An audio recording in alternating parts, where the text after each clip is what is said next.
देवादिदेव परमात्मा महावीर स्वामी परम पुण्य के उदय से परमात्मा के शासन के अंदर में हम सभी का जन्म हो चुका है और वर्तमान भाव में हमें मिले इस जन्म को ज्ञानी भगवान चार रूप से दुर्लभ बताते हैं। कहाँ हुआ है अपना जन्म? आर्य देश में, आर्य कुल में, जैन कुल में मनुष्य के रूप में जब हमने जन्म प्राप्त कर लिया है तब हमें समझाते हैं कि भाग्यशाली चार गति के संसार में इससे श्रेष्ठ दूसरा कोई जन्म नहीं है। और ऐसा श्रेष्ठ जन्म अगर आपको मिल गया है तो इस जन्म में और कुछ भी करने की आवश्यकता नहीं है। एक ही छोटा सा काम आप कर लो। और क्या कर लो? तो समझाते हैं कि जैसा श्रेष्ठ जन्म मुझे मिला है ऐसे श्रेष्ठ जीवन का अब मुझे निर्माण करना है। ऐसा एक छोटा सा शुभ भाव इस छोटे से हृदय के अंदर में आप जागृत कर दो। और ऐसा एक छोटा सा शुभ भाव अगर इस छोटे से हृदय में जागृत हो जाए तो जीवन में बहुत बड़ा परिवर्तन हो सकता है। लेकिन रोज समझा रहा हूं ऐसे कि जीवन को श्रेष्ठ बनाने की बातें करना बड़ी आसान है। वास्तव में अगर जीवन को श्रेष्ठ बनाना है तो उससे भी आसान है। लेकिन अब मुझे मेरे जीवन को श्रेष्ठ बनाना ही है ऐसा दृढ़ संकल्प करना बहुत मुश्किल है। और संकल्प रहित साधना यानी नींव बिना की इमारत जो दिखने में सुंदर हो सकती है रहने में निश्चित रूप से जोखमी होती है। बाकी संकल्प अगर जो किया जाए तो संकल्प के बल से जानवर भी जिनवर बन सकता है। अद्भुत शक्ति इस संकल्प के अंदर में समाई हुई है। और प्रभु ने बताया हुआ ये तत्व जो मैं आपको रोज कह रहा हूं कि संकल्प के बल से जानवर भी जिनवर बन सकता है। और उसकी कई ऐतिहासिक और अर्वाचीन घटनाएं मैं आपके सामने रख रहा हूं। इस बात पर आपको भरोसा हो रहा है या नहीं हो रहा? यानी कैसे भरोसा हो रहा है? भरोसे के दो प्रकार नहीं, जो कहाँ है ना निश्चित ऐसा हुआ होगा, ये भी एक भरोसा। अब दूसरा भरोसा ये कर सकते हैं तो मैं भी, ये भरोसा आपको हो रहा है या नहीं हो रहा? एक मिनट सोचने के लिए दे दूं। मैं जो भी कुछ कर रहा हूं, चंडकोशिया का ऐसा हो गया, हाथी का ऐसा हो गया, घोड़े का ऐसा हुआ, इस बात पर आपका भरोसा बैठ रहा है। अगर उसका हुआ है, जिस माध्यम से हुआ है वो माध्यम मुझे मिल चुका है, वो माध्यम मुझे मिल चुका है तो मेरा भी परिवर्तन हो सकता है। जानवर अगर जिनवर बन सकता है तो इंसान भी भगवान बन सकता है। इस बात पर आपको भरोसा हो रहा है जतिन भाई? भरोसा सिर्फ बोलने में नहीं होता। वो कहाँ गया ना कि सिर्फ बातें बनाने से कोई काम नहीं होता। ना ना, मने तो तुम्हारी पर पूरा विश्वास है। श्रद्धा विश्वास की एक बहुत ही मार्मिक व्याख्या ज्ञानियों ने कही है। तू अपने आप को श्रद्धालु माने इसका कोई मतलब नहीं है। कोई तुझे श्रद्धालु कह दे इसका कोई मतलब नहीं है। श्रद्धा की वास्तविक डेफिनेशन क्या है धवल भाई? श्रद्धानी संपूर्ण व्याख्या शू करी शकीए? तो શ્રદ્ધાની બહુ મજાની વ્યાખ્યા કરી છે પ્રભુએ કીધેલું સાચું છે એ માનવું એ તો એક સામાન્ય શ્રદ્ધા છે। શરૂઆત ત્યાંથી જ થાય પણ એનાથી કઈ મતલબ નહીં। ये तो प्ले ग्रुप है।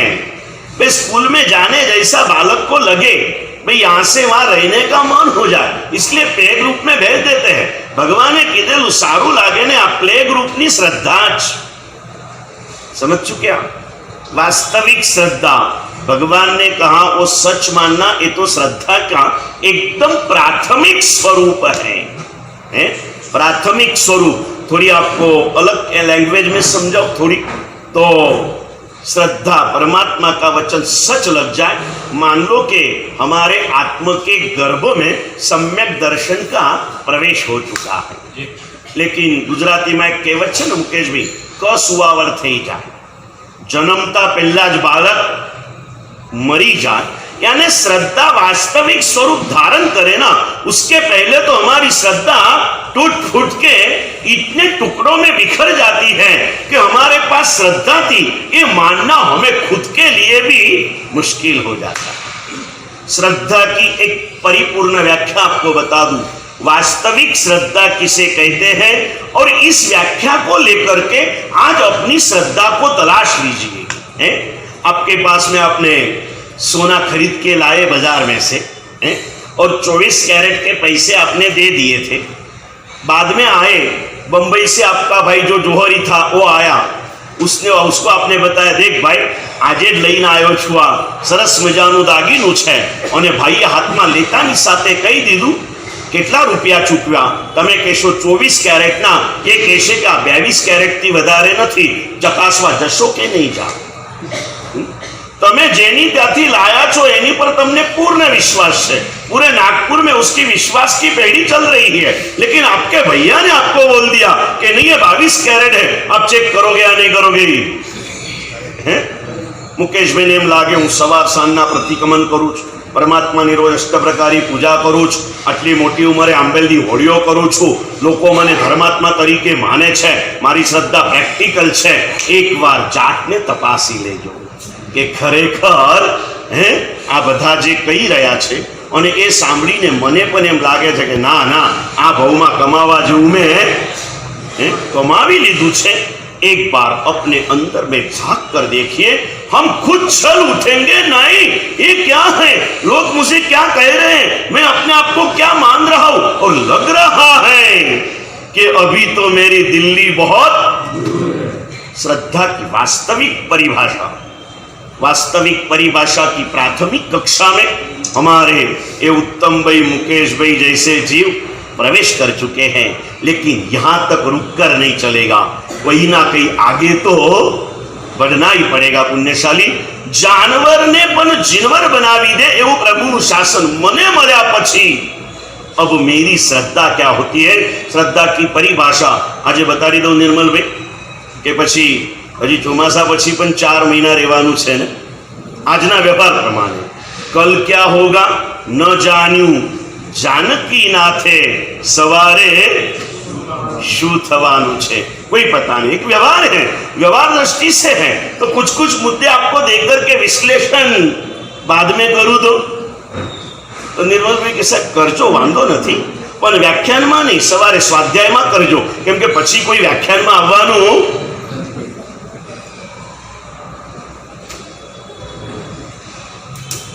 श्रद्धा तो टाइम ना हिसाबे बदलती जाए। हाँ, बदलायनो वांधो नहीं, समय प्रमाणे परिवर्तन तो थवुं ज जोईए, पण परिवर्तन थवुं जोईए, पतन तो न चाले ने।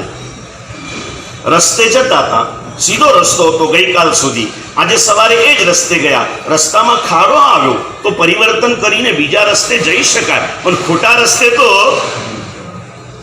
बीजा रस्ते जवानी छूट, खोटा रस्ते जवानी बराबर। बात क्लियर थी गई जी गर्विच, समझ गए ना? एक बार ऐसा ही हुआ, दवाई की बात निकली थी, बात निकली इसलिए कह दूं कि मैंने बोला भाई दवा लेता हो ने ए लेवाय बीजे ना जवाय, तो के साहेब એટલે જેની પાસે લેતા હોય એની પાસે લેવાય, તો કે મારા સાહેબ એની પાસે સારું ન થાય તો બીજે જવું તો પડે ને, પણ મેં કીધું ડોક્ટરને બદલીને ડોક્ટર પાસે જવાય, હજામ પાસે जेनु काम ते करे। श्रद्धा की सीधी भाषा आपको बता दूं, एक एक सब्जेक्ट इतना डीप है कि एक एक सब्जेक्ट के ऊपर एक एक प्रवचन। और क्या करूं, अगर इतवारी संघ वाले चाहे और मुझे यहाँ स्थिरवास करा देना तो मैं रोज एक एक घंटा बोलते रहूं ना, मेरी जिंदगी पूरी हो जाए, प्रभु की तत्व की बातें कभी पूर्ण नहीं होगी। इतनी बातें प्रभु के ज्ञान भंडार के अंदर में भरी हुई है। पुण्यशाली श्रद्धा की बहुत सरस व्याख्या आज स्वीकार कीजिए। पुण्यशाली श्रद्धा की परिभाषा बताइए। श्रद्धा करण अभिलाषा, श्रद्धा करण अभिलाषा, इसकी व्याख्या अर्थ समझे नहीं समझे? श्रद्धा का मतलब करने की इच्छा, शक्य में प्रयत्न, उसका नाम श्रद्धा। सत्य का स्वीकार है श्रद्धा, लेकिन वो प्रारंभिक सत्य का स्वीकार करने के बाद में शक्य में पुरुषार्थ, इसका नाम श्रद्धा। अब ये श्रद्धा आपके पास में है या नहीं, चकास लीजिए। कुछ कुछ रूप से आती है, पूर्ण रूप से नहीं। अमित भाई स्वीकार के ना हुई करी શકું છું, સત્યનો સ્વીકાર થયો, તપમાં પુરુષાર્થ કર્યો, એટલા અંગીકરણ અભિલાષા થઈ ગઈ। પણ અમિતભાઈને ખબર છે અજીતભાઈ સામાયિક લઈને બેસી શકતા હોય તો હું બેસી શકું છું। जस्ट अमित भाई का एग्जाम्पल दिया, ये पंकज भाई को भी लागू होता है, ये योगेश भाई को भी लागू होता है। वस्त्र परिवर्तन से भावों का भी परिवर्तन होता है।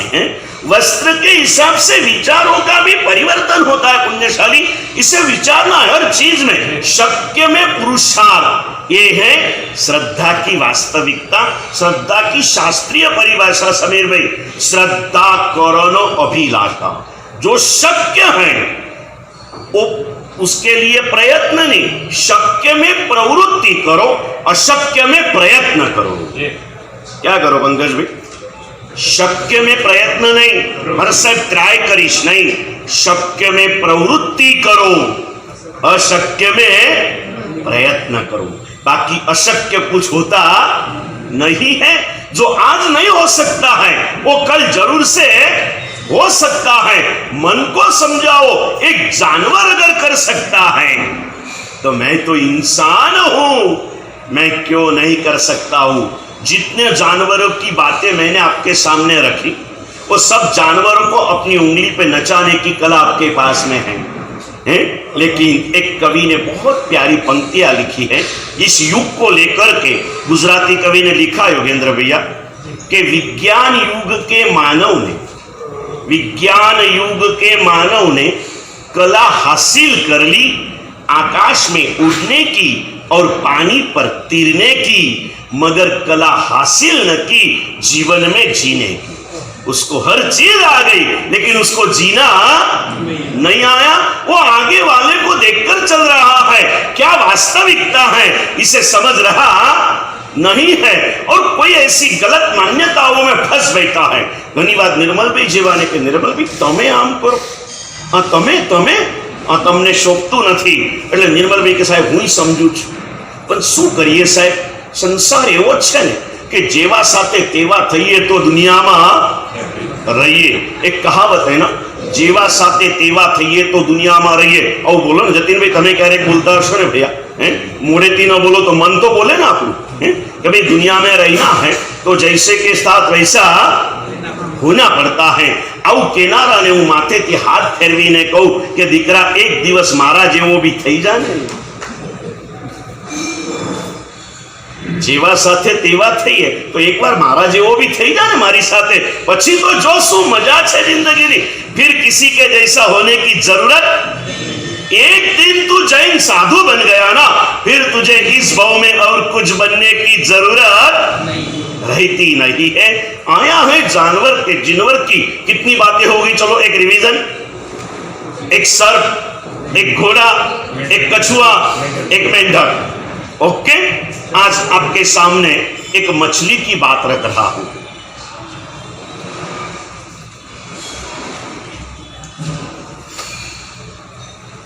इस धरती के ऊपर एक द्वीप, एक समुद्र, एक द्वीप, एक समुद्र। द्वीप इज इक्वल टू आइलैंड, चारों ओर पानी हो और बीच में जमीन हो, उसे क्या कहते हैं? द्वीप। आइलैंड कहते हैं इसे, बेट कहते हैं इसे। ऐसे एक के बाद एक, एक के बाद एक, और एक के बाद का दूसरा डबल होते जाता है। कैसे होते जाता है? डबल डबल डबल होते। इस धरती के अंत भाग के अंदर में एक बहुत बड़ा समंदर है, उसके पश्चात अलोकाकाश का प्रारंभ हो जाता है। मध्यलोक के इस केंद्र के संपूर्णता करने वाला एक बहुत बड़ा समंदर जिसका नाम है स्वयंभू रमन समुद्र। आज तक उसका डीपनेस कोई माप नहीं सका है, न लंबाई, न चौड़ाई, न ऊंचाई इसकी कोई माप सका है। माप दे दिया ज्ञानियों ने, असंख्य योजन, अनकाउंटेबल है। और ये समंदर, समंदर बोला तो जलचर जीवों का जन्म स्थान, जीवन स्थान, मृत्यु स्थान, हर चीज वहां पर होती है। और जलचर जीवों में सबसे अधिक मछलियां होती है।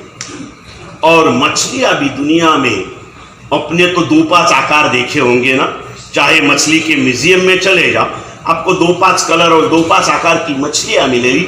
ज्ञानी ने लिखा है दुनिया में जितने भी आकार है ना, सिर्फ 2 आकार की मछलियां नहीं है। एक तो हमारी चूड़ी और एक जूना जमाना में घर पर दलिया नाकता था ने, और कौल बोलते जिसे, 2 के सिवाय इंसान के आकार की भी मछली है, चश्मे के आकार की भी मछली है, हर आकार की मछली है। इस मछलियों से भरपूर इस समंदर के अंदर में एक बार एक मछली सहज और कॉमन आकार वाली थी, तीरती चल रही थी। मछली भी पंचेंद्रिय है, संगनी पंचेंद्रिय है। संगनी है मतलब उसके पास भी मन है, और मन है तो विचार है।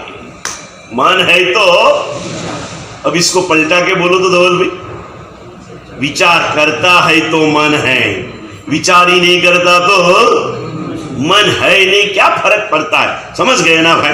कोई आदमी करोड़पति हो, 1 रुपया भी दान है, लोग क्या बोलते हो या ना, क्या फर्क पड़ता है? किसी के काम में तो आता, बराबर है ना भैया?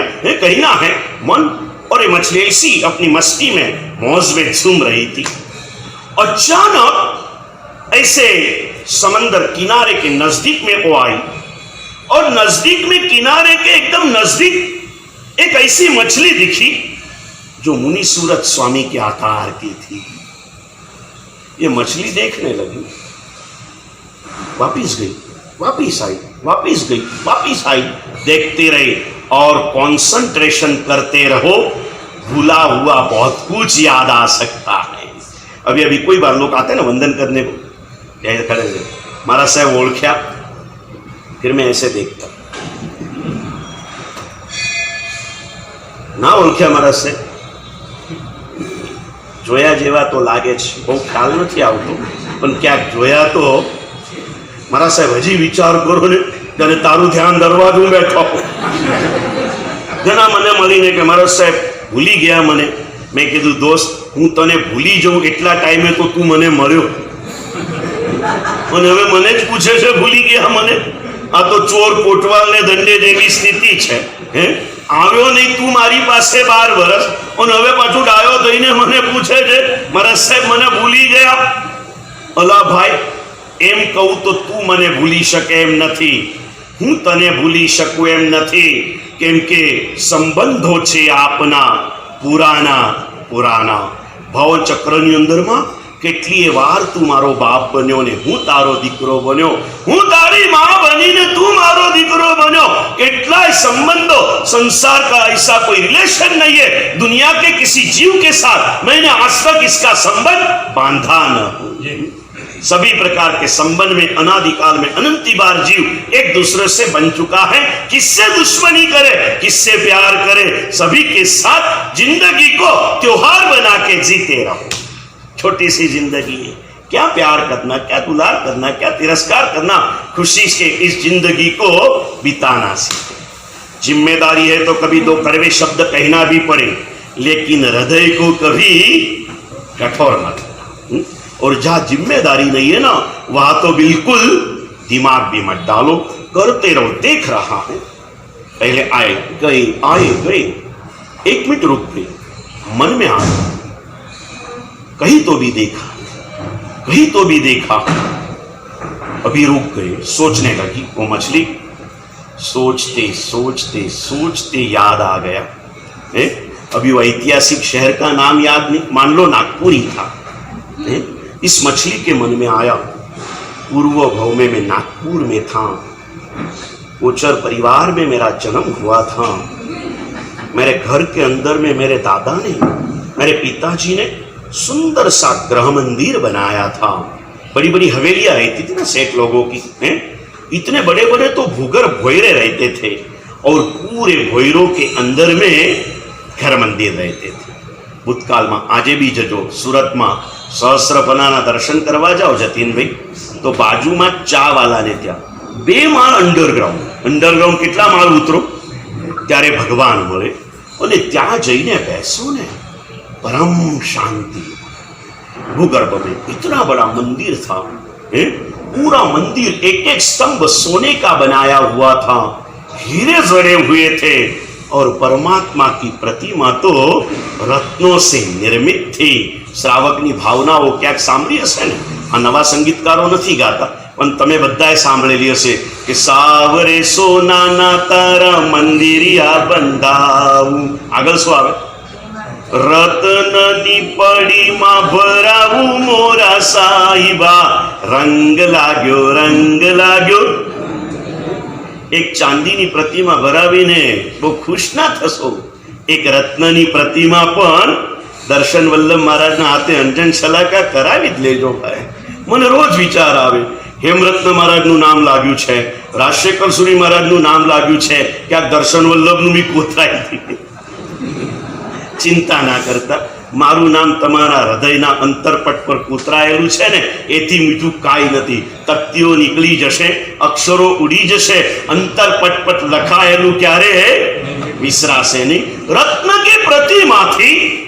मेरे पिताजी ने बचपन में मुझे संस्कार दिए थे। मैं परमात्मा की अष्ट प्रकारी पूजा करता था। मैं पागल होकर नाचता था प्रभु के दरबार में चामर लेकर गए। लेकिन क्या पता 13-14 साल की मेरी उम्र हो गई और मेरे अंतर में पूर्व भोग के कारण कोई मिथ्यात्व का उदय हुआ। मुझे प्रतिमा पत्थर दिखने लगी। मैंने धीरे धीरे करते भक्ति को छोड़ दिया। जाने दो, मैंने भगवान को भगवान मानना ही छोड़ दिया। जाने दो, दुनिया में भगवान हो सकते हैं, इस श्रद्धा को भी मैंने हर चीज किया। और मेरे पिताजी बड़े निराश हुए। छोटा था, थोड़ा धमकाया, थोड़ा ठपकारा, थोड़ा बड़ा हुआ। पिता ने देखा अब ठपकाने की उम्र पूरी हो चुकी है, अब मारने की उम्र पूरी हो चुकी है, क्या करूं? कभी कभी समझाते, कभी बोलते बोलते उनकी आंखों में से आंसू आए। लेकिन मैंने कहा कि पिताजी, मैं आपको भगवान मानता हूं, बाकी दुनिया में कोई भगवान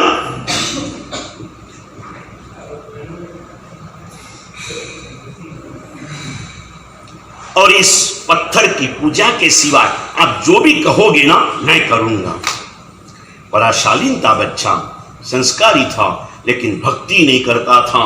और पिता, सच्चे माँ बाप ये नहीं होते कि इसके वर्तमान भव की चिंता करे, पर भव की चिंता जरूर करे।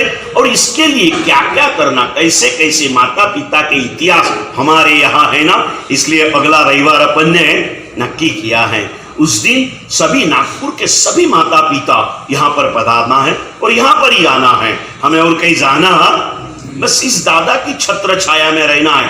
थोड़ा अगर आप आए, इतने आए तो खुल के बैठेंगे, नहीं तो दब के बैठेंगे, लेकिन यहाँ के यहाँ ही रहेंगे। इस दादा के बगल में ही हमें सब कुछ करना है, करते रहेंगे पुण्यशाली।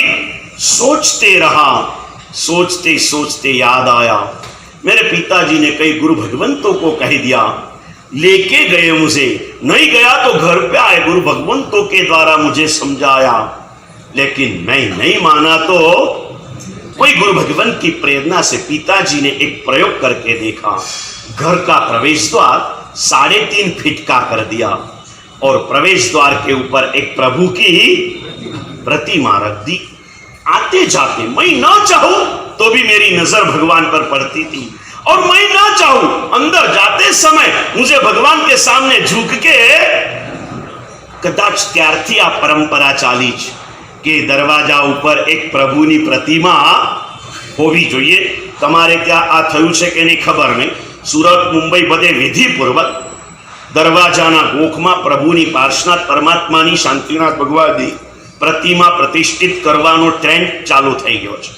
हजारों घर में लगाई गयो छे।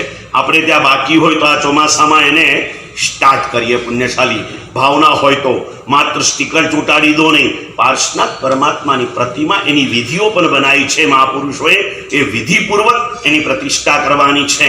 ए हो गया। जिंदगी बीत गई, लेकिन मुझे कभी भगवान के प्रति भाव नहीं जगा। मेरी चिंता में मेरे पिताजी बीमार पड़ के प्रभु को प्यारे हो चुके, फिर भी मुझे भाव नहीं जगा। और समय आया, मेरी भी जिंदगी पूरी हो गई, आयुष्य पूरा हुआ। भगवान मिले थे, लेकिन मैं भगवान को भूल गया। कर्म सत्ता ने मुझे इंसान से तिर्यंच गति में फेंक दिया। बस यही गलती हुई। भगवान मिले थे, लेकिन मैं भगवान को भूल गया था। अब मुझे इस गलती को सुधार लेना है, और नक्की किया, बस अब जब तक भी जिंदी हूं तब तक इस परमात्मा के नजर से कहीं दूर नहीं हटूंगी। नजर में परमात्मा ये जहां जाएंगे ना, मैं वहां जाऊंगी। आज से मुझे खाना पीना हर चीज आराम है। मैंने कल ही कहा था ना, जब भी पशु की अंतरात्मा जागृत होती है, अनशन का स्वीकार करती है। स्वीकार कर लिया, नसीब का साथ मिला, क्योंकि पूर्व भव में पहले 10-15 साल में जो कुछ पुण्य अर्जित किया था ना, उस पुण्य का उदय काल आया और एक किया। उसके सामने मैं देखते रही 3 दिन तक वो मछली भी वहां के वहां ऊपर नीचे हुई, कहीं गई नहीं। और 72 घंटे के बाद मेरे तिर्यंच आयुष्य की पूर्णाहुति हो गई, और वो मछली मर के 8वें देवलोक में चंड कौशिक के आत्मा के साथ पहुंच चुकी। तिर्यंच का श्रेष्ठ आयुष्य 8वां देवलोक, वहां पहुंच चुकी। पशु के भाव में भगवान को भूल गया, इंसान पशु बन गया, और इंसान के भाव में भगवान को भूल गया, इंसान पशु बन गया। पशु के भाव में भगवान का ध्यान कर लिया, पशु में से संकल्प किया, संकल्प के बल से जानवर भी जिनवर बन जाता है। ये बन गया। ऐसे संकल्प जानवर के भाव में करने के बजाय समझने को मिला है इंसान का भाव, वो भी प्रभु के शासन में मौका मिला है। 2 दिन के पहले कहा था शनिवार को, कल भी याद दिलाया, करोड़ों में से चॉइस करके कर्म सत्ता ने हमें ये मौका दिया है। अब जीवन कैसे निर्माण करना, ये बात पूज्य संयम भवसुरी महाराजा बता रहे हैं। संयम भवसुरी महाराजा की भूमिका मैंने आपको बता दी। उनको इस मार्ग पर लाने में निमित्त परमात्मा शांतिनाथ की प्रतिमा बनी। प्रतिमा श्रेष्ठ आलंबन है। प्रतिमा का विरोध करने वाला भी एक वर्ग अपने समाज में पड़ा है, उनको मुबारक। हम कभी रास्ता भटक न जाए, इतना ध्यान रखना है। उनको जो मिला उनको मुबारक। हमको उनकी चर्चा में जाना, वो सच करते झूठ करते, उनके अंतरात्मा जाने। हमें जो मिला है वो संपूर्ण है।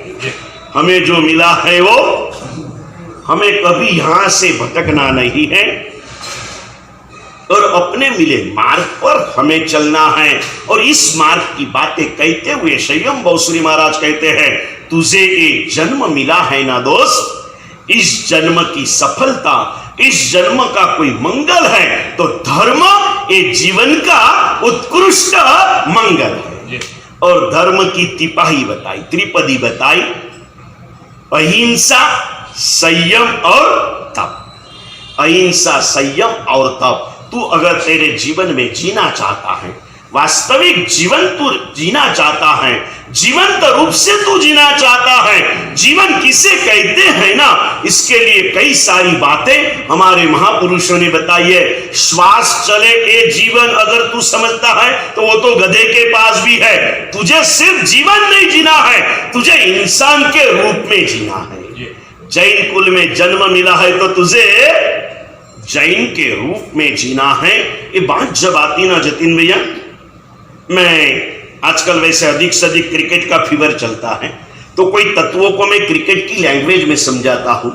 आज इंडिया में 140 करोड़ लोग रहते हैं, उसमें से कम 4-5 करोड़ लोग रोज क्रिकेट खेलते हैं, गलियों में इधर उधर ये करते हुए। लेकिन ये 4-5 करोड़ में से हर साल अच्छे में अच्छे क्रिकेटर होने पर भी, कोई बैटर्स है, कोई बॉलर्स है, कोई फील्डर्स है, कोई ऑलराउंडर है, 4 कक्षा है ना, और 5वां कौन बाकी रहा? विकेट कीपर है, बराबर है? ये 5 के अंदर में बहुत अच्छे अच्छे होने पर भी 4 करोड़ में से थोड़े अपने आप में अपने स्थान पर थोड़ी ऊपर की कक्षा में खेलने वाले आ जा तो सीधे 40,000 की संख्या हो जाएगी कोई भी प्रकार की उपरोक्त टूर्नामेंट में जाने में। और इसमें कई अच्छे अच्छे होने पर भी 40,000 में से सिर्फ 30 जन को बीसीसीआई का कांटेक्ट मिलता है। वो 30 जन अपने आप को कितना लकी मानते होंगे? 12 महीने भी एक भी मैच खेलने को भी नहीं मिले ना तो भी मिनिमम सैलरी तो फिक्स है ना। मैं आपको तत्व देने जा रहा हूं, कोई क्रिकेट की बातें नहीं कर रहा हूं आपके पास में, लेकिन इस भाषा में लैंग्वेज में समझाने के लिए कह रहा हूं। क्योंकि याद रखो, बालक को खेलने में रस है, बड़ों को पैसे कमाने में रस है, लेकिन कॉमन रस सबका क्रिकेट में है। बच्चे बूढ़े सब क्या करते हैं? इसमें आते हैं ना। और इसीलिए इसी भाषा के अंदर में इसे समझाया जाता है। 140 करोड़ में से 4 करोड़ खेलते हैं जनरल में, उसके अंदर में से 40,000 लोग कुछ ना कुछ टूर्नामेंट में जुड़ते हैं और अच्छे में अच्छा प्रदर्शन 12 ही महीने करने के बावजूद भी चाहे जो हो जाए सिर्फ 30 लोगों को 12 महीने का कॉन्ट्रैक्ट मिलता है। उसमें से भी बहुत तो ऐसे रहते हैं कि पहली बार कॉन्ट्रैक्ट मिला, उसमें भी कोई कंट्री में जाना है तो 16 का चॉइस होता है। और ऐसे कई अच्छे अच्छे खिलाड़ी 16 की टीम में जाकर के भी पूरी टूर्नामेंट खेले बिना આપણામાં બી છે ને એવા કેના જૈનપુરમાં જન્મે પણ આખી જિંદગીમાં જૈનપનાની એકે આરાધના કર્યા વગર પરલોકમાં चाला ना। 16 में चॉइस होने के बाद में भी 11 में नहीं आता और अचानक एक प्लेयर आउट होता है, इंजर्ड होता है, कुछ ना कुछ होता है और अचानक 30 में भी जिसका नाम नहीं है, ऐसे कोई प्लेयर को इमरजेंसी एक रिंग आती है कि भैया इस 11 की टीम में तेरा सिलेक्शन हुआ है और तुझे वहां पहुंचना है। आ बधु में पेपर में वाचेलू तमने कहूं छुं। यशस्वी जायसवाल नाम अभी चल रहा है ना, तो जैसे पहली बार उसका नहीं 30 में नाम था, न 16 में था, न 11 में था, अचानक उसके ऊपर रिंग आ गई और वो जाने के लिए तैयार हो। अपने आप को बिलीव नहीं कर सकता था कि मेरा नंबर कैसे लगा, क्योंकि उसको मालूम है मैं चाहे जितना अच्छा हूं, ये हिंदुस्तान है या शेर के ऊपर 1.25 शेर, उसका नंबर लगा। उसने खुद को ऐसा करके देखा, ये कोई सपना तो नहीं है ना। और जब वास्तव में जाने का समय आया और जाने के लिए जैसे वो एरोड्रम के आगे खड़ा रहा ना, और उस समय में सारे पत्रकार इकट्ठे हुए और सभी ने एक ही क्वेश्चन किया, इस समय पर आप क्या फीलिंग्स कर रहे हो? बराबर। फिर से अभी सीधे सीधी भूमिका बताओ। 140 करोड़ की प्रजा में 4 करोड़ क्रिकेट खेलते हैं, उसमें से 40,000 कोई टूर्नामेंट में आते हैं, उसमें से 30 लोगों को सालाना कॉन्ट्रैक्ट मिलता है, उसमें से कोई भी कंट्री में जाना है तो 16 की चॉइस होती है, उसमें से कोई भी मैच में 11 का चयन किया जाता है और इस 11 में भी जिसका नंबर न लगा हो और अचानक चालू टूर्नामेंट वो भी वर्ल्ड कप की हो और उसमें भी फाइनल मैच हो और अचानक रिंग आ जाए और उसको पूछा जाए कि तेरे फीलिंग्स क्या हैं। और मैंने अभी अभी इस 12 महीने में धीरू भाई ऐसे 4-5 प्लेयर्स के इंटरव्यू मैंने पढ़े। उनको पत्रकार पूछते आप फीलिंग्स क्या करते हो, तो वो कहते हैं कि पहले तो बोले फीलिंग्स तो बता ही नहीं सकते, ऐसे फीलिंग्स है। लेकिन एक बात बताऊं आपको कि बीसीसीआई ने, चयनकर्ताओं ने मुझ पर जो विश्वास रखा है ना, मुझ पर जो भरोसा रखा है ना, मैं उसे सिद्ध करके बताऊंगा। इस वाक्य के ऊपर अपने को कुछ सोचना है। किरीट भाई ख्याल आवे क्या कहा? चयनकर्ताओं ने मुझ पर जो भरोसा रखा है ना, इतने करोड़ों के बीच में से चयनकर्ताओं ने मुझ पर जो भरोसा रखा है ना, मैं उसे सिद्ध करके बताऊंगा। बात कान तक पहुंची आपके, पीछे वाले के कान तक पहुंचे? अशोक भाई आपके क्या कहा मैंने? बोलो तो बोलो। समीर भाई तमें बोलो ट्रस्टी तरीके। चलो चयनकर्ताओं ने मुझ पर जो भरोसा रखा है इसको मैं सिद्ध करके बताऊंगा। है थोड़ा आपको लगेगा क्या डबल चला है, कल की तरह आप पूछोगे होमवर्क कम होगा तो कम बोलो, टाइम पास मत करो, लेकिन बात बड़ी महत्व की है ना, इसलिए क्लियर करता हूं। 140 करोड़ में से 4 करोड़, 4 करोड़ में से 40,000, 40,000 में से 30, 30 में से 16, 16 में से 12, 12 में से 11 और 11 में भी नाम नहीं था, 12 में नहीं था, 30 में नहीं था और अचानक फोन आ गया और जब जा रहा है उसका एक ही जवाब। ऐसे में 3-4 इंटरव्यू पढ़े, आपके फीलिंग्स क्या हैं, उनका एक ही जवाब निर्मल भाई सभी का फिक्स था, चयनकर्ताओं ने मुझ पर भरोसा रखा है, मैं उसे सिद्ध करके बताऊंगा, उनके विश्वास को मैं निरर्थक नहीं होने दूंगा। मारे एक એવું છે જતીનભાઈ, અનંતી જીવરાશિની વચ્ચે 800 કરોડ મનુષ્યો, એની વચ્ચે કર્મ સત્તાએ વિશ્વાસ મૂકી અને 1 કરોડમાં આપણો નંબર લગાવ્યો। 1 કરોડ જૈનોમાં મારો ને તમારો નંબર લાગ્યો મુકેશભાઈ। એમાં પણ પાછા આપણે કોઈને ખોટા નથી કહેતા, જેનું સિલેક્શન ન થાય એ બધા ક્રિકેટર કઈ ચોર નથી હોતા, પણ ખરેખર આપણને મળ્યું છે માટે નહીં, વાસ્તવિક ધર્મ, સંપૂર્ણ ધર્મના લક્ષણો જ્યાં હોય ને તો એ શ્વેતાંબર મૂર્તિ પૂજક સંઘમાં છે। અહીંયા કોઈનો વિરોધ નથી, બધા તત્વોનો સ્વીકાર છે, તમે સમજી લેજો। અહીંયા પૂજા પણ છે, અહીંયા સામાયિક પણ છે, અહીંયા સ્વાધ્યાય પણ છે, અહીંયા તપ પણ છે, અહીંયા બાહ્ય તપ પણ છે, અહીંયા અભ્યંતર તપ પણ છે, અહીંયા સહન કરવાનું પણ છે અને સમાજની મર્યાદાઓના પાલન પણ છે। ઘણું બધું અહીંયા છે એમને જે હોવું જોઈએ એ બધું જ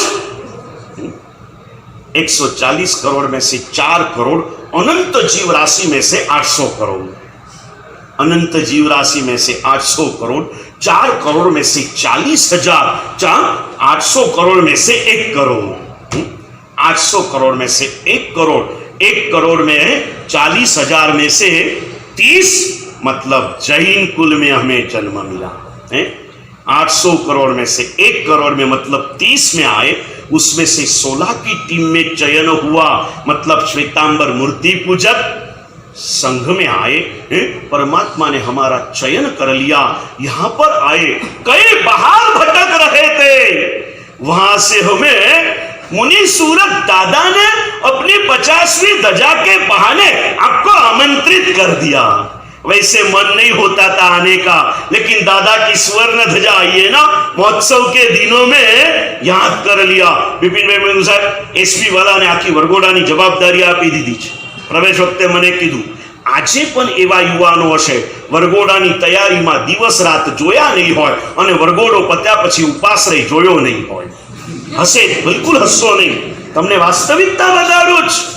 એ સમયમાં એમાં બીજ પડી ગયું છે, ये बीज काले उगसे उगसे ने उगसे। अब हम यहाँ पर आकर के बैठे, इमरजेंसी में हमारा चॉइस हो गया, कर्म सत्ता ने अनंत में से करोड़ों में, करोड़ों में से करोड़ में, करोड़ में से थोड़े से अंदर में हमारा चयन किया। अब आपके फीलिंग्स क्या,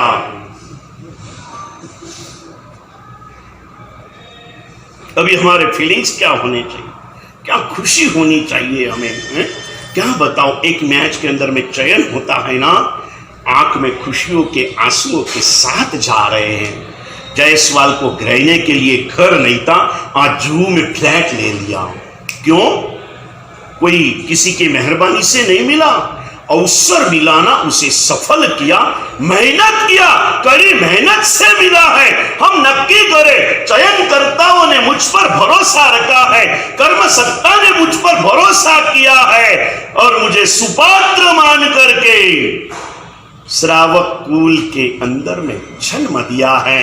हम कह दे दादा तूने मेरा भरोसा किया है ना, मैं इस तेरे भरोसे को सिद्ध करके बताऊंगा। तूने मुझे तेरे शासन में स्वीकार किया है ना, तो मैं तेरे शासन का नाम कभी बदनाम नहीं होने करेगी। प्रवीण देसाई के बहुत प्यारे से पद हम सभी को संदेश दिया, मैं भी आया, अगर मैं मेरे आचारों में शिथिल हो रहा हूं तो ये संदेश मेरे लिए भी उतना ही काम का है जितना आपके लिए हो। सुंदर से पद हम सभी के लिए भाई ए परमात्मा ने चॉइस करके तुझे अपने शासन में स्वीकृत किया है ना। अब एक काम कर ले, बहुत ही सुंदर से पद लिखे हैं। ओ वीर प्रभु ना पुत्रो एक बात हृदय मां धरिजो, महावीर तना शासन ने बदनाम कदी ना करशो, जो थई शके तो रोशन एनु नाम जगत मां करे। जो भरोसा रखा, कर्म सत्ता ने भरोसा रख के हमें यहाँ पर भेजा पुण्यशाली, हम इसे सिद्ध करके बताएंगे, मतलब हम अपने आप को शुद्ध करके बताएंगे। कर्म सत्ता ने अवसर दिया हमें, और कितना छोटा सा समय, अधिक से अधिक कहते हैं ना, बहुत सारी सरकारी जगह ऐसी होती है जतिन भाई, जो सेलिंग पे नहीं मिलती, ओनरशिप में नहीं मिलती, 99 साल के पट्टे के ऊपर मिलती है। चाहे तू तेरी सारी स्टेट लुटा दे, लेकिन सरकारी कायदा ऐसा है कि वो तुझे ओनरशिप दे नहीं सकते। 99 साल के पट्टे पर मिलती है ना। कर्म सत्ता का कायदा है, कोई भी जन्म तुझे ओनरशिप पे नहीं मिलता है। 99 साल के पट्टे के ऊपर तेरी आत्मा को बसने के लिए इस मानव महल तुझे मिल चुका है। अब जो करना है 99 साल में तू कर सकता है, अब किसी के हाथ में नहीं है। और जो करेगा, जो भी जैसा कर्म करेगा वैसा ही फल पाता है। मेरे मालिक के दरबार में सब लोगों का खाता है, मेरे मालिक के दरबार में सब लोगों का खाता है। जो भी जैसा कर्म करेगा वैसा ही फल पाता है। करना है, अगर परमात्मा के प्रति विश्वास, परमात्मा ने हमें हमारे प्रति जो विश्वास रखा है, हम इसे सार्थक करें। लेकिन क्या कहूं, बहुत प्रामाणिक लोग होते। एक कवि भक्त हृदय के, देखा अपने जीवन को, खुद को देखा और खुद छल उठा, अरे मैं परमात्मा से क्या वादा करके आया था और अब मैं क्या कर रहा हूं। दौड़ के गया प्रभु के दरबार में और रोने लगा। रोती आंखों से उसने प्रभु को कहा, प्रभु प्रभु प्रभु, दुनिया से विश्वासघात क्या करूं, मैंने तो तेरे विश्वास का घात कर दिया। तूने मुझ पर जो विश्वास रखा था प्रभु, बहुत सुंदर से हृदय स्पर्शी शब्द लिखे हैं कि शीकऊ कथनी माहरी महावीर, शीकहु कथनी मारी। प्रभु मैं मेरी बात क्या कहूँ आपसे, बहुत आगे क्या लक्ष्य है प्रभु के पास मांगने, जैसे आ वक्त मांगे ना, बहु बहु तुम चरणों नी सेवा हूँ तो मांगू छू, ऐसे मांगते रहे। भगवान ने कहा था विपिन तेरे बस की बात नहीं है, मत आ मेरे शासन में, बहुत कठिन है। ऊंचाई पे जाके गिरेगा ना तो हड्डी भी हाथ में नहीं आएगी, थोड़ा समय जाने दे। लेकिन हमने कहा नहीं प्रभु, एक अवसर दे दे, भरोसा रख मुझ पर। और प्रभु तो वो करुणा ना करनारा, तारी करुणा नो कोई पार नहीं। प्रभु करुणा सागर मुनि सूरत दादा ने हमें यहाँ पर पहुंचा दिया पुण्यशाली। और यहाँ आने के बाद पूछा था भगवान ने, बोल तू इतना मांग रहा है, किस लिए तुझे मेरे शासन में आना है? और आगे शब्द लिखे, शीकऊ कथनी महारी, शीकऊ कथनी मारी। फिर लिखा कि प्रभु तूने मुझे पूछा था, मैंने तुझे प्रॉमिस किया था, तुझसे करार किया था, लेकिन जैसे मुझे जो चाहिए वो मिल गया ना, मैं देने वाले को ही क्या कहा था। भगवान ने पूछा किस लिए तुझे मेरे शासन में जन्म लेना है, और मैंने तुझे कहा था कि प्रभु जन्म पेला में आपनी पासे कीधो कॉल करार, तो प्रभु पूर्व के जन्म में 20 रुपये के बॉन्ड पे मैंने साइन करके लिख के दिया था, तेरी मेरे बीच में करार हुआ था। क्या हुआ था? किस लिए चाहिए था मुझे तेरे शासन में इंसान का जन्म, तूने मुझे पूछा था।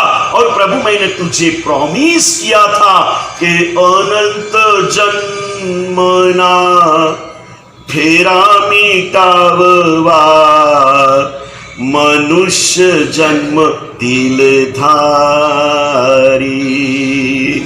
शिकऊ कथनी माहरी महावीर, शिकऊ कथनी मारी। प्रभु मैंने तुझे कहा था, प्रभु मुझे इस अनंत जन्म मरण के चक्कर से मुक्त होना है, और अब मुझे ख्याल आ गया है तेरे मार्ग पर चलने सिवाय और कोई मुक्ति का मार्ग नहीं है। और इसीलिए तो मैंने 2 बार आपको कह दिया ना, कि R.R. पाटिल ने कहा हुआ है, जो भगवान महावीर के मार्ग पर चलेगा नहीं, जो भगवान महावीरांच्या मार्गावर चालणार नाही, त्याचा महाविनाश झाल्याशिवाय। बस प्रभु मेरे ख्याल में आया, मुझे मुक्ति चाहिए थी, इसीलिए मैंने मांग लिया। और प्रभु तू तो भोला भाला, तूने मुझ पर भरोसा किया और तूने मुझे तेरे शासन में प्रवेश करा दिया प्रभु। और जैसे मुझे प्रवेश मिल गया, जन्म जन्म के मेरे वो कुसंस्कार उदय में आए, देने वाले को ही मैं भूल गया। 2 व्यक्ति को मैं भूल गया जिंदगी में, और सारी दुनिया के ख्याल में डूब गया। जिसने मुझे इंसान का जन्म दिया वो माँ बाप को भी मैं भूल गया, और जिसने मुझे जीने का मार्ग बताया वो देव गुरु को भी मैं, और दुनिया भर में भटकता रहा। बालपनामा रह्यो अज्ञानी, यौवन वैमा विषय विकारी। बचपन मेरी अज्ञान दशा में गया, युवानी मेरी मौत शोक भोग के अंदर में चली गई, बुढ़ापे में शक्तियां खत्म हो गई, और प्रभु मैं तेरे मार्ग पर कभी चल ही नहीं पाया। गलती भले हो गई, लेकिन आज भी कम से कम दूसरों का मुझे पता नहीं। रोहित भाई, मेरे सामने जितने भी बैठे हैं ना, अगर आज अंतर में परमात्मा के प्रति ईमानदारी अगर जागृत हो जाए, तब प्रभु के बताए रास्ते के ऊपर अपनी अपनी कक्षा के अनुसार जरूर से चल सकते हैं। कोई इतने कमजोर यहां नहीं बैठे हैं कि प्रभु के बताए मार्ग पर अपनी अपनी कक्षा के अनुसार चल न सके। नहीं चलने का एक ही कारण है भगवान की तो ऐसे तैसे मुंह से नहीं बोलते हैं, मन कहता है। मैं कहता हूं, ये तनसुख भाई को कहता हूँ, ललित भाई को कहता हूँ, प्रतिक्रमण करने को आ जाओ। फिर मुझे क्या कहते हैं, महाराज साहब 1 मैन शो है, दुकान में अकेले हैं। अबे 1 मैन शो मुझे कोई कहे ना योगेश भैया, तो फिर मैं बोलता अकेला है तो इतनी झंझट किसके लिए करता। अगर ये तनसुख दुकान बंद करके बैठ गया तो क्या उसको सब्जी रोटी नहीं मिलेगी? नहीं मिले तो विपिन भाई आजीवन भोजनशाला नो पास आपी थी। आखिर क्या चाहिए इस पेट के लिए? कितना खाते हो? अभी तो 3 रोटी से ज्यादा नहीं खाते हो। क्यों नहीं? प्रभु ने तुझ पर भरोसा रखा, तेरी कोई जिम्मेदारी नहीं। प्रभु शासन को संभालना तेरी जिम्मेदारी है, तुझे आना चाहिए। क्या कर रहा है तू? अपने आप को जरा झांक कर देख। अगर तेरा बेटा 4 दिन दुकान पर नहीं आया उसकी उम्र होने के बाद में भी, तो उसे डांटता है। तेरे धर्म करने की उम्र हो गई, परम पिता ने तुझ पर भरोसा रख के उसकी पैड़ी में तुझे स्थान दिया, और तू तेरी जिम्मेदारी से भाग रहा है। तुझे शर्म क्यों नहीं आ रही है? ये सामुदायिक बोलता, विपिन भी आएगा तो नहीं कहूंगा कि केम तमने शर्म नहीं आवती, क्योंकि त्यारे मारी सामे आवे ने। मैं मजाक नहीं कर रहा हूं। यहां बैठे हैं ना तो श्रोता के रूप में है, एक साधक के रूप में है, तो उसका घड़तर करने के लिए 2 शब्द कड़वे कहे जाते। जब वो मेरे सामने पर्सनल आते हैं ना, तो संघ के प्रमुख के रूप में उनका पद का भी सम्मान में करता, और ये करना जरूरी है। ये सार्वजनिक बात कह रहा हूं। अपने आप को सोचो कि भाई मैं इतना बेशर्म कैसे हो चुका हूं। प्रभु के शासन के प्रति मेरी कोई जिम्मेदारी है या नहीं है? मुझे करना चाहिए, क्यों नहीं कर रहा हूं? अगर संसार में जहां करने पर कुछ मिलने वाला नहीं है, और ये करने के लिए क्यों ना हो? मैंने कहा किसी को लगा कल कौन मिला था, मैंने उसको कहा भैया शाम का टाइम है तो कम से सुबह टाइम नहीं तेरे पास, शाम को तो टाइम है ना, तो तू प्रतिक्रमण को तो आ जा।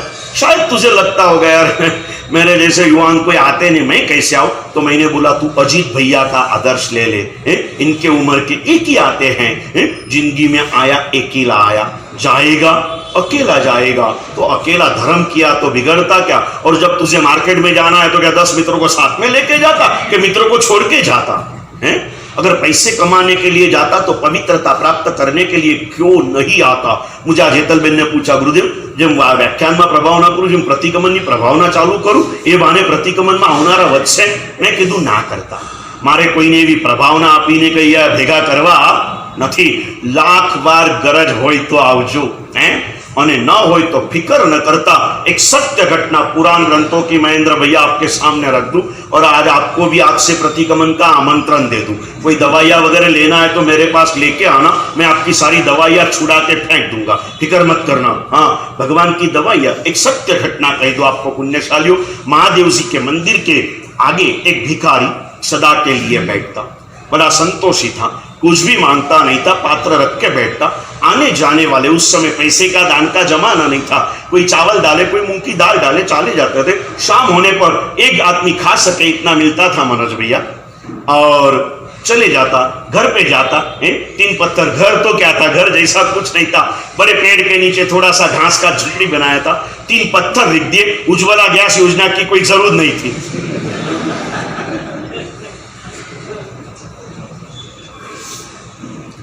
आजू बाजू का सूखा घास वहां इकट्ठा करके रखता था, बाजू में पड़े 2 पत्थर को हाथ में लेके घिसता था, थोड़े से अग्नि से जला देता था। कोई ऑटोमेटिक सिस्टम नहीं थी, लेकिन एक बोर खिचड़ी तैयार होती थी और अग्नि बुझ जाता था अपने आप, और समाधानी था। सालों बीत गए और एक बार महादेव जी को विचार आया, यार मेरे पास आके चले जाने वाले बड़े बड़े महिलाओं के मालिक बने और दिन रात मेरे चरणों में बैठने वाला ऐसा गरीब, ये तो मेरे लिए शर्म की बात है, नहीं मैं इसको कुछ दे दूं। और कोरोना आ गया, कोई भक्त आ नहीं रहे थे ना, ये तो बैठा था क्योंकि उसका घर ही नहीं था, कहां बैठेगा वो। और वहां भगवान आ गए, उसने कहा भाई, उसने देखा, खड़े हो गया, प्रभु प्रभु प्रभु, देख के खड़े खड़े हो गए हैं। आप अगर कोई बड़ी मीटिंग में हो, बड़ा डील चलता हो और मैं वहां आ जाऊं तो मन से बोलो ना, आपका भगवान हूं। आगे खड़े हो गया, इसी रोम राजे विकस्वर हो गए। बोले प्रभु, बोले देख भाई, आज मैं खुद शर्मिंदा बन के तेरे पास आया है। बोले प्रभु क्या हो गया?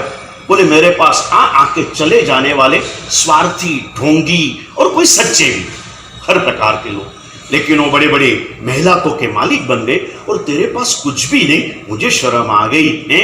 उसने कहा भगवान आप मिले तो मुझे सब कुछ मिला, लेकिन नहीं, देख मेरी इच्छा है, अब मैं तुझे एक अच्छा सा मकान वगैरह रहने के लिए दिलवा दूंगा, लेकिन एक काम करना, मैं अचानक दे दूं ना तो लोग तुझ पर शंका करेंगे।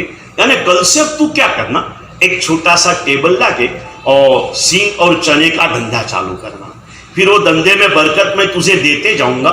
શું કહું તમને, વચ્ચે વાંચ્યો છે 10 વર્ષ પહેલા બિપિનભાઈ ઘાટકોપરના ઢોસાવાલા ત્યાં રેડ પડી તો 2.5 કરોડ રૂપિયા કેશ મળ્યા હતા। એનો ધંધો શું, સાંજ પડે 4 કલાક પેલું સવારનું પલાળેલું ખીરું તવા પર નાખીને ફેરવી દેવાનું, થોડી વારે પાછું એ ખીરું ઊંધું કરવાનું અને ઘડી વાલીને તમારા જેવા ડાયા લોકોને એમાં આટલું મળ્યું હતું ને, એટલે કર્યું।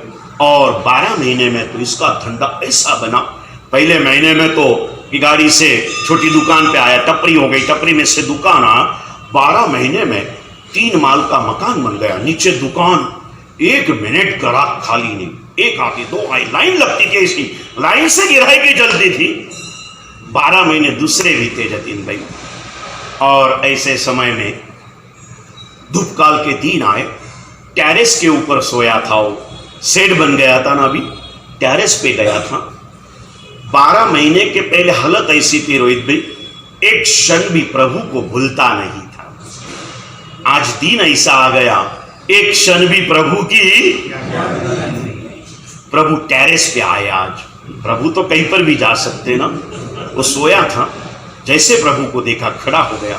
प्रभु पधारो पधारो। बोले क्या पधारो भाई? बोले भैया तू मुझे एक क्षण भी भूलता नहीं था, इसलिए मैंने तुझे ये सब कुछ दिया और तू मुझे ही भूल गया। ना ना प्रभु, तुझे कैसे भूल सकूं, लेकिन क्या कहूं प्रभु, तुझे याद करने का समय ही मुझे नहीं मिलता, बाकी तुझे भूलूं कैसे? प्रभु ने कहा ठीक है, पहले तेरे पास संपत्ति नहीं थी, वो मैंने तुझे दे दी, अब तेरे पास समय नहीं ना, तुझे समय मिलेगा। प्रभु गए, भूकंप आया, मकान गिर गया, वो जहां था वहां आए, वहां जाना है तो कोई मुश्किल ही नहीं। गुरुदेव भुवन भानुश्री महाराज कहते थे, जाति बहु मेहनते ऐ સુધી પહોંચ્યા છીએ, बहु सहजताથી ફરી પાછા એ નિગોદના ચક્કરમાં ડૂબી જતા वार नहीं लागे। और मैं कहता हूं दो प्रकार की दुर्गतियां हैं, दुर्गति के दो प्रकार, नरक और निगोद। मनोज भैया कितनी दुर्गतियां? नरक और निगोद। हमें कहां जाना है? चलो ना, अगर चॉइस में दो ही है, या तो नरक में जाना या तो निगोद में जाना, तो कहां जाना चाहोगे आजाद भाई? उत्तम भाई को नरक में जाना है, आपको कहां जाना है? इन्होंने नरक का चॉइस कर लिया। उत्तम भाई ने कहना चाहिए मैंने दो चॉइस दिया आपको, हैं? नरक में जाना है, निगोद में जाना, दो में से एक चॉइस कर लो। तो उत्तम भाई कहेंगे भाई दो में से एक भी मुझे पसंद नहीं, आगे जाओ। बैसना करने को बैठेंगे, पिरसने के लिए दो थालियां आएगी, अगर आपको जो चीज नहीं लगती है तो आप जो आई वो ले लेंगे कि नहीं आगे जाने दो बोलेंगे। क्यों बोले नरक में? उत्तम भाई अगर नरक में बोलेंगे तो बाकी के कहां जाएंगे? नरक और निगोद दोनों की चॉइस है। बहुत लोग कहते हैं महाराज આપણે બીજું કઈ ધર્મ નથી કરતા, આપણે પાપ નથી કરતા ને, બસ આ બહુ સારું છે। અલ્લાહ તને શું કહું, તું ધર્મ ન કરે ને એ બહુ મોટું પાપ છે। धर्म को धर्म के रूप में मत समझो। मैंने कल कहा धर्म मतलब कर्तव्य है। धर्म मतलब क्या है? धर्म की परिभाषाएं हमने मंदिर और उपाश्रय में धर्म को बांध करके रखा है, नहीं, इस धर्म की संपूर्ण परिभाषा आपको कल समझाऊंगा 10 वैकालिक सूत्र के माध्यम से। पूज्य संयम श्री महाराजा के शब्दों में धर्म कितना विस्तृत है ये आपको समझाऊंगा। कल जरूर पधारना। धर्म की पूर्ण परिभाषा समझने के लिए जरूर पधारना। दुर्गति के मुख्य दो स्तंभ, एक नरक और निगोद। कौन नरक में जाता और कौन निगोद में जाता? नरक में कौन जाएगा और निगोद में कौन जाएगा? केशो अशोक भाई, कया अशोक भाई तमने शू लागे? बार गाम थी आया हशे ने, केम के नागपुर ना कोई अशोक भाई व्याख्यान में आवे तमने खबर? साहब कदाच भायानी काका होई शके ना, आ तमारा संघवी भाई छे एसवी वाला, समझा ने भाई? आवीने बैठा ज पूजाना कपड़ामां, मारा एक्सरे में आवी गया एकदम। हाँ, नीचे लख्યું છે ને मुस्कुराइए।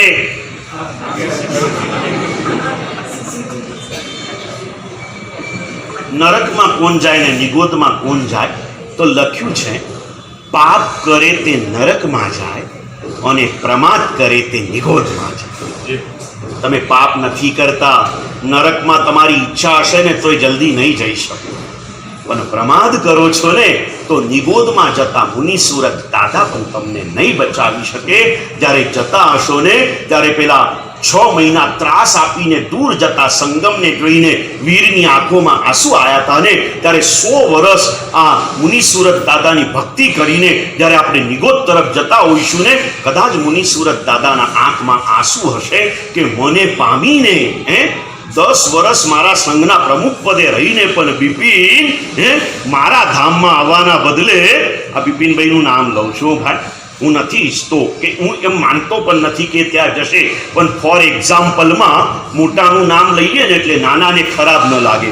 નાનાના નામે કહીએ ને લોકો શું કે અમારા સાહેબ તો મોટાઓને કશું કહેતા જ નથી, એટલે હું મોટાઓને જ કહું અને એમાં મોટાઓ બી ખુશ થાય કે મારા સાહેબે મને મોટો માન્યો।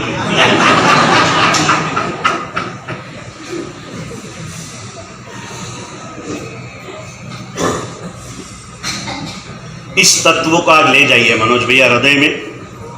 पाप करेगा वो नरक में जाएगा, प्रमाद करेगा वो निगोद में जाएगा।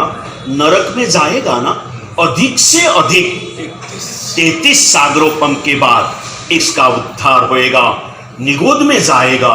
उद्धार का कोई समय नक्की नहीं है, अनंत काल तक भटकते रहेगा। यानी आज से नक्की करो जतीन भाई, प्रमाद छोड़ना है, पाप हाँ दादा भगवान बोले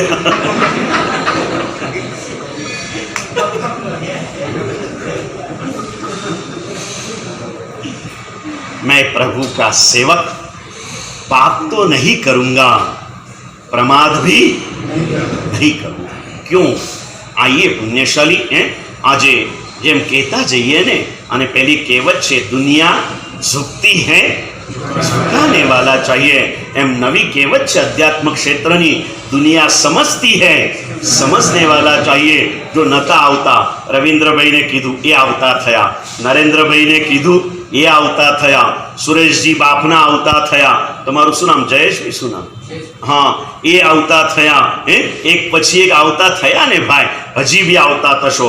अमारा सुधीर अने अजीत तो आवी ज रह्या छे, अने सौथी अनुमोदना करजो, अमारो ऋषभ आवी रह्यो छे, ऋषभ आवी रह्यो छे ने, एनी भी अनुमोदना करजो पुण्यशालीओ। अने मारी साथे भी बे छोकराओ रहे छे ने, ए कोई कई राधनपुरना के शंकेश्वरना नथी, अपना श्रावकना दीकरा छे।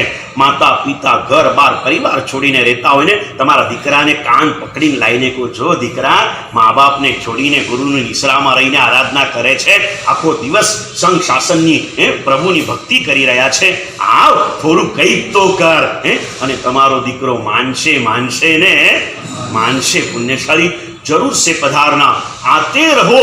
पाप खराब है, प्रमाद भी इतना खराब है, और आप कर सकते हो, निश्चित रूप से कर सकते हो। और इसीलिए आज जाहिर में एक्स्ट्रा के अंदर में मैं महेंद्र भाई को, ललित भाई को और तनसुख भाई को गुरु आज्ञा नहीं करते, लेकिन सच्चे शिष्य गुरु की भावना को निराश नहीं करते हैं।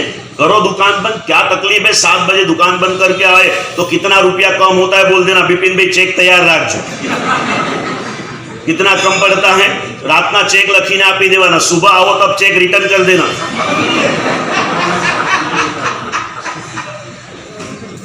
क्योंकि मेरा श्रावक भगवान का लेता नहीं, भगवान को देने वाला है। भैया करो क्यों प्रमाद दशा चल रही है, अपने आप को संभालो, अपने आप को संभाल लीजिए। और ये सुंदर सा मौका मिला है 10 वैकालिक सूत्र के माध्यम से जीवन जीने की कला, मनुष्य जीवन। फिर से एक बार आज का पदार्थ ये लेके जाइए मौलिक भाई, अनंत जीव राशि में से 800 करोड़ इंसान में मुझे जन्म मिला, 800 करोड़ में से 1 करोड़ जैनों में मुझे जन्म मिला, 1 करोड़ में से भी जहां सभी योगों की संपूर्णता है, ऐसे मूर्ति पूजक संघ में मुझे जन्म मिला।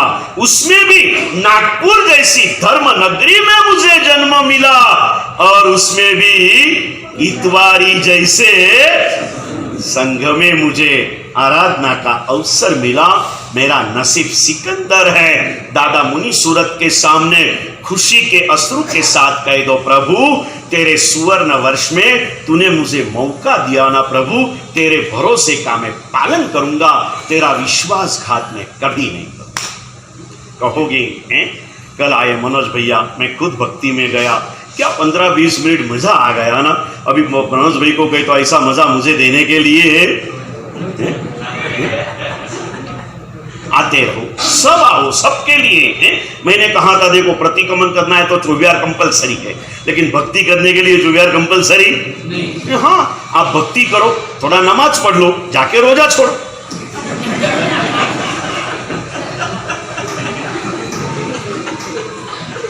आओ भक्ति में आओ, आने वाले बैठो, नहीं आने वाले, भक्ति तो होती ही रहेगी। भक्ति कोई ऑडियंस को नहीं देखती है, भक्ति तो कोयल का गान होता है। कोयल को जब गाना होता है ना, वो कभी ऑडियंस को देखती। ये देखा हो ना मनोज भाई, दोनों ही बैठे थे कल, हैं? ये अपने दोनों बालक बैठे थे, कितनी सुंदर भक्ति करा रहे थे ना, अपनी मस्ती में मस्त थे। आओ लूट लीजिए इस भक्ति के खजाने को, क्यों नहीं बैठते हो? आना है, बैठना है, कीजिए परमात्मा की भक्ति। ये कोई व्यक्ति के लिए नहीं, मैंने कहा हम प्रतिक्रमण करेंगे, हम तप करेंगे, हमारी आत्मा का कल्याण होगा। समूह की भक्ति विश्व कल्याण की ऊर्जा को प्रकट करेगी। वो 2-5 मिनट किसी की निंदा टीका में कितना समय बिता देते हैं ना, एक परमात्मा के गुणगान के अंदर में 10 मिनट गई तो बिगड़ता क्या है। संघ ने उदारता के साथ हमारी प्रेरणा को झिलते हुए ट्रस्ट मंडल ने ये अवसर इस बार दिया है ना। पहलो मौको हशे ने विपिन भाई के 4 महीना भक्ति चलती है। हमने पिछली बार प्रयोग किया, बहुत आनंद आया। तीर्थ जैसा माहौल होता है ना, तीर्थों में कोई भक्त रहे न रहे, कलाकार भक्ति करते रहते। कीजिए, क्या फर्क पड़ता है? प्रतिक्रमण के बाद साध्वी जी के पास नहीं बैठे तो चलेगा, अगर आपका समय हो गया है तो। लेकिन पहले परमात्मा के पास 10 मिनट बैठो बैठो और बैठो। इस भक्ति के माहौल में जुड़ो पुण्यशालियों। एक अलौकिक शक्ति है, भक्ति की शक्ति का कोई मोल नहीं होता। जरूर से पधारिए, आइए, भक्ति तो होती रहेगी। कोई नहीं आया तो प्रभु तो आते हैं। फिर बोलेंगे, एक बार कहूंगा सुकल्प, आज कोई नहीं आया तो क्या बोलना मालूम है? जब कोई नहीं आता मेरे दादा आते, मेरे भक्ति के माहौल में मेरे दादा होते हैं। कोई आए ना आए मुझे क्या लेना देना, मेरे दादा बैठे हैं ना, अनंतों के नाथ है। और किसी की मुझे, मेरा गीत गाती थी, कितना ऑडियंस था मेरा के भजन में? ऑडियंस कितना था जतिन भाई? नहीं था ना। भक्ति करना है, खुले दिल से कीजिए। आइए, एक एक चीज को करिए। और आज इतना भरोसा मुनि सूरत को दे के जाइए, दादा तूने मुझ पर भरोसा रखा है।